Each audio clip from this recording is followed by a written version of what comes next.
Yo guys, and welcome to another video. Honor sekarang ni cuba nak jadi terbaik dekat segala segi. Dan kita tahu yang Honor ni memang aim untuk jadi lagi berbaloi daripada orang lain. Contohnya macam apa yang dia buat dengan Magic 4, dengan mid range, dengan flagship. Dan sekarang dia aim untuk jadi yang terbaik dalam dia punya, well, basically affordable phone. Tapi dia orang trying to compete dengan yang terbaik. Contoh macam kita ada Samsung, kita ada Huawei, dan kita juga ada Vivo. So sekarang kita tengok dekat Honor sekarang ni. So apa yang dikatakan Honor cuba jadi yang terbaik untuk sebuah telefon affordable phone. So sekarang ni aku akan beritahu dekat korang apa yang Honor aim untuk buat lagi baik daripada orang lain ataupun lagi baik daripada yang previous generation lah kan. So ni adalah second generation affordable phones, that is Honor Magic V S. Aku ada tanya juga Honor kenapa S dan bukan Honor Magic V2. Diorang actually tak ada jawapan lagi. So aku akan explain apa yang baru daripada yang tahun lepas. Okay, untuk version kali ni, kalau korang tengok betul-betul, perhatikan betul-betul, memang dia akan nampak lain sikit. Sebab kalau korang pegang dua-dua dekat tangan, dia punya newest generation actually lagi nipis daripada yang asal. So dekat sini, untuk yang lama actually tebal dia 14mm tau. So yang this current generation adalah 12.3 mm. Mungkin in terms of korang kata, well, milimeter je kot. Untuk dunia smartphone, 1mm tu sangat-sangat besar buat perubahan. So disebabkan dia nipis ni juga, buatkan aku rasa macam kita dah makin close dengan sebuah affordable phones, rasa macam sebuah telefon biasa. Alright, untuk bagi korang gambaran betapa nipisnya Honor Magic VS ni dan dekatnya dia dengan telefon yang biasa adalah, dia orang punya tebal adalah 12.9mm. Untuk telefon biasa yang korang pegang tu usually adalah 9 ataupun 10mm. Sikit lagi nak rasa sama. Tapi bila korang pegang dekat tangan, korang akan rasa macam tu adalah telefon biasa. Dan bila tak dekat dalam poket, tak rasa pun macam sebuah telefon affordable phones. Tu yang kita nak aim, nak tengok apa yang affordable phones dapat buat dekat dia punya teknologi. Not just that, dia orang juga ubah dia punya hinge. Kalau tahun lepas dia pakai macam-macam mechanical gear, nut dan sebagainya untuk buatkan dia punya affordable phones tu lagi tahan daripada biasa. Tak silap aku 300,000 volt. So untuk kali ni dia orang dah tambah lagi 400,000 kali punya lipatan. So apa trik dia dekat sini? Apa yang Honor buat actually untuk naikkan daripada 300 kepada 400?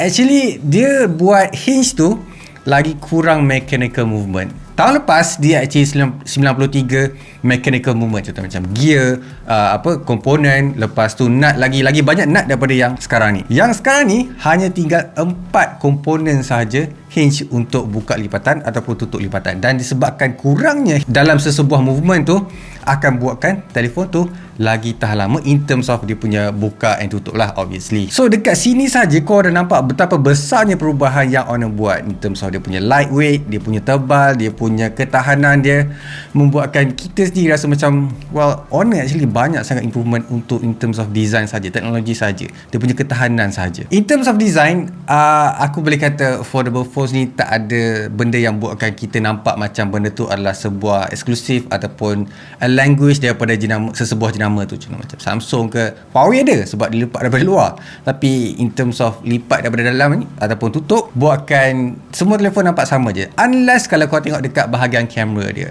So dekat Honor Magic VS ni, dia punya kamera nampakkan macam sebuah telefon kalau korang kenal Nokia daun. So this is exact same thing and buatkan aku rasa macam a bit nostalgic bila tengok dia punya sensor ataupun dia punya kamera dekat belakang tu. Other than that, nampak sama je. Cumanya dia tak letak nama Honor dekat tepi ataupun bahagian hinge bila korang tutup ataupun buka affordable phones Honor Magic VS. Cakap pasal dia punya screen pula, apa yang Honor dah ubah kali ni? Kali ni kan ditambah a few features, contoh macam dynamic dimming dan juga Circadian night display.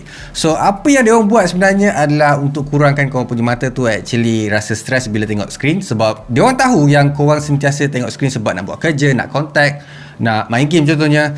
So kali ni dia kurangkan mata korang tu rasa macam sakit bila tengok sesebuah screen. Sama juga macam korang tengok TV. Sebab dari segi mata kita ni berfungsi adalah lagi dekat korang punya mata tu untuk tengok sesuatu subjek, mata korang akan lagi stres ataupun lagi tegang lah otot tu. Aku tak tahu macam mana dia orang buat, tapi berdasarkan apa yang explanation daripada Honor, itu yang dia orang buat. Untuk night display ni pula, dia orang nak cuba rehatkan mata bila tengok screen, so that korang rasa lagi mengantuk and selesa nak tidur. But kita tak ada macam option untuk toggle that thing on ataupun tak. So benda ni kita akan experience masa kita tengah guna. Tu je. Other than that, still sama lagi sebab dia punya display, kalau korang tengok sebelah-sebelah, still untuk dia punya display dekat luar adalah 6.45 inci. So tak besar sangat, tapi dia pakai 120Hz display untuk dia punya screen dekat luar. So dia punya ratio tu adalah macam biasa 21:9 and it's a bit long, sama macam sebuah telefon daripada Sony juga. Display dekat luar ni actually bagus, dia tak kecil sangat, tak besar sangat, sebab ada orang kata 6.45 tu macam a bit kecil, tapi bila korang tengok dia punya aspect ratio tu, korang akan rasa macam telefon tu a bit panjang, and common untuk sebuah telefon foldables. Benda yang aku suka tengok ataupun kelainan sikit daripada telefon lain adalah dia punya display dekat luar tu actually, ataupun 6.45 inci tu sebenarnya adalah curve display. So benda ni actually buatkan telefon tu nampak ataupun rasa a bit less berpetak-petak, sebab kita tahu kan telefon yang tebal macam sebuah foldable phones ni akan buatkan kita rasa macam pegang sebuah telefon yang macam butter lah. Tak ada function pun, cuma estetik, nampak lawa and selesa nak pegang dekat tangan. Untuk dia punya screen dekat dalam kali ni ada perubahan juga yang dia buat, tapi sebelum tu saiz dia adalah 7.9 inci, hampir sama je dengan yang sebelum ni. Dan dia punya design, and actually kalau aku tengok dia punya display, sebenarnya rasa macam display dia tu a bit risky sebab dia macam lebih keluar sikit. Contohnya macam kalau kau letak dekat atas meja kan, face down, aku akan rasa takut, sebab takut dia tercalak ataupun rosak dengan batu ataupun pasir dekat atas meja tu. Sebab kalau kau tengok dekat bezel dekat tepi tu, dia tak tinggi sangat, sebab kita tahu telefon macam ni ataupun display yang orang kata lembik akan lagi sensitif. So you have to be cautious dekat mana kau letak sesebuah foldable display ni. Tapi apa yang aku boleh cakap dekat sini, dia punya resolution 2K. Lepas tu untuk orang yang sukakan high refresh rate, kau takkan dapat 120Hz, tapi dapat 90Hz tu boleh kata okey lah. Bagi aku untuk skrin besar lagi penting untuk dapatkan Hz lagi tinggi, tapi mungkin disebabkan display yang mahal, so dia terpaksa kurangkan sampai 90Hz. And mungkin dia nak jimatkan bateri so that dia boleh kurangkan 90Hz, dan aku rasa macam okey lah. 90Hz is better daripada standard 60Hz je masa mula-mula mana-mana foldable phones keluar dulu. Apa yang korang perlu fokuskan juga dekat sini adalah crease dekat display tu akan lagi kurang menurut kata owner. Aku check, memang sentuh still akan ada rasa macam dia punya lekuk tu ada lagi, tapi dia tak macam terlalu agresif macam sebuah telefon Samsung contohnya. Aku akan bagi plus sebab owner cuba untuk improve dia punya crease, sebab main reason orang tak suka juga foldable phones adalah dia punya crease dekat tengah tu. And lagi agresif crease tu, lagilah orang takut nak beli sebuah telefon tu, and chances untuk rosak juga adalah sangat-sangat tinggi untuk display yang sangat-sangat lembik macam ni. Benda yang aku expect untuk tengok dekat Honor Magic VS ni adalah dia punya display actually tak pakai punch hole tu, so still pakai traditional way of letak kamera dekat dalam, that is pakai punch hole display. So kita tengok dekat Samsung, dia dah start ada macam visible ataupun invisible punya kamera kan. Aku expect ada juga dekat VS, tapi kali ni tak ada. So hopefully next year akan ada macam apa yang Samsung buat juga. Untuk orang yang pentingkan kamera juga, obviously kalau beli telefon mahal akan nak tengok kira punya sensor dekat sini 54 megapiksel.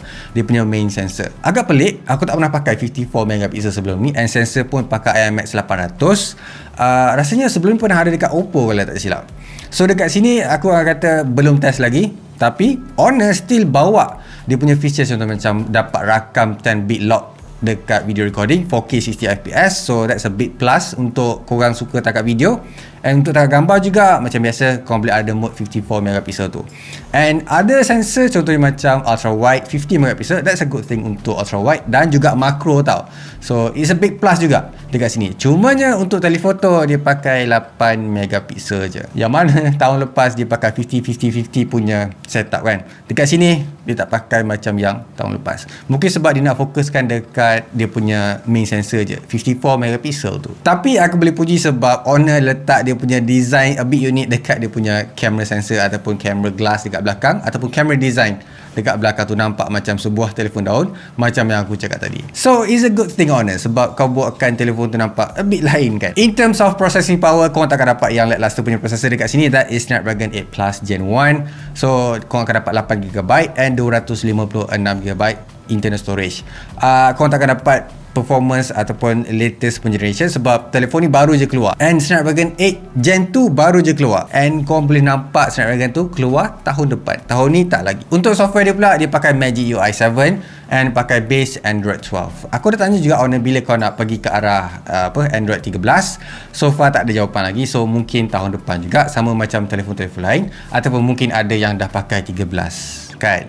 So owner, update cepat-cepat korang punya software tu, sebab kita nak tengok latest generation of Android 13 dekat telefon korang, especially bila orang suka jenama-jenama owner ni. Lepas tu dia punya bateri pula dekat sini is 5000 mAh. Bagus actually, and aku tak expect untuk sebuah telefon yang dia orang make it lagi nipis, lagi banyak dia punya volume of battery. Dan macam biasa, korang akan dapat ataupun owner akan separatekan antara dua sheet, sebelah belakang dan juga sebelah display untuk dia punya capacity battery. Tapi benda yang aku tak berapa nak prefer juga adalah dia punya super charge daripada owner sendiri. That is 66 watt sahaja. Agak questionable sebab kalau kita tengok kan, foldable phones tak banyak pun dia punya, orang kata, wattage untuk support sampai like 15 minutes. Aku tak faham kenapa, tapi it is what it is bila cakap pasal wattage untuk charge dekat sebuah telefon foldables.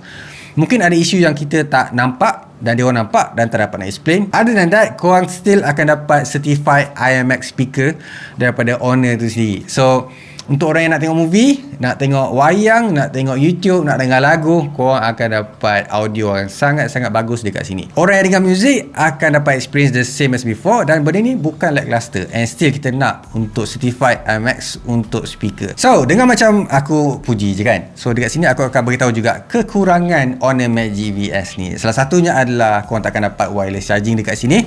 Telefon mahal and affordable phone sepatutnya macam lagi futuristic, tapi Honor tak letakkan wireless charging dan tak ada IP rating. Benda ni agak penting. Samsung dah buat, kenapa Honor tak buat? Lepas tu untuk sebuah telefon foldable, dia tak ada mode duduk tau. So dia tak ada setup macam sebuah telefon communicator macam Nokia tu. So dekat sini big lacking. Tapi aku rasa untuk foldable phones tak ada ataupun tak penting lagi. Kalau macam flip phone macam Samsung Flip tu memang perlu. Tapi yang dekat sini tak ada, sebab dia punya hinge lembik je, tak ada berhenti dekat tengah-tengah macam tu. Alright, aku rasa tu je lah apa yang aku boleh cakap. Harga pun boleh announce lagi. Macam biasa guys, leave a like, subscribe. So keep smiling, and I'll see you guys on the next video. Bye!